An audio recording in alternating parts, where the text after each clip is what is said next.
No kyllä yhteistyökumppanit on hyvin selkeästi yksi tärkeimmistä festivaalin osa-alueista. Et ilman kaikkia yhteistyökumppaneita ei rakenneta sitä ruisrockia, mikä se tänä päivänä on.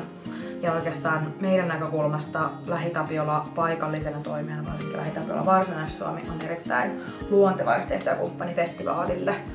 Että ruisrockin yleisöpohja on tosi laajaa ja erityisesti jos ajatellaan meidän pääkohderyhmää, joka on nuoret, niin sitten taas se, että nuoret pääsee luontevasti tapaamaan vakuutustoimijan festivaaliympäristössä, niin uskon, että se on aika ainutlaatuista puolia ja toisin sitten taas molemmille tahoille.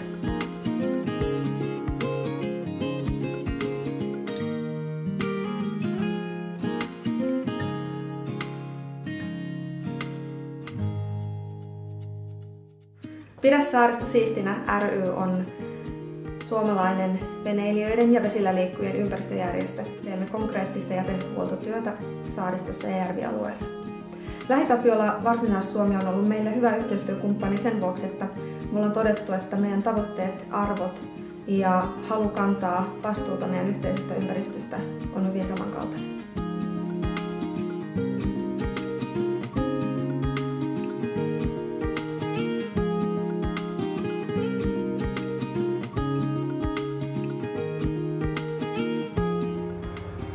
Meripelastustoiminta vaatii erittäin osaavan henkilöstön ja toimivan kaluston, että toiminta on mahdollista.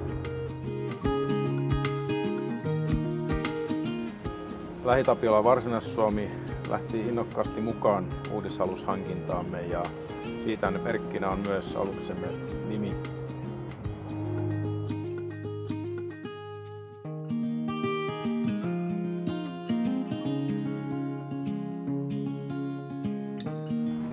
Musta on hienoa, että LähiTapiola Varsinais-Suomi on mukana tukemassa Turun alueen monta eri urheiluseuraa monella eri sarjatasolla.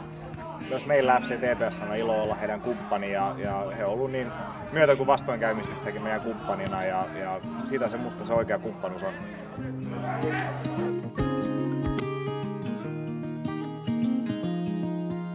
Kulttuurikumppanit ovat yhteiskuntavastuunsa tuntevia yrityksiä, jotka haluavat olla mukana tukemassa Turun kaupungin kulttuuri- ja taidelaitoksia. Ja ne ovat äärimmäisen tärkeitä yhteistyökumppaneita meille. LähiTapiola Varsinais-Suomi on ollut jo useamman vuoden ajan hyvä kulttuurikumppani Turun kaupungin kulttuuri- ja taidelaitoksille. Samalla he mahdollistavat laadukkaan monipuolisen kulttuuritarjonnan omille asiakkaille sekä Turussa että Varsinais-Suomessa.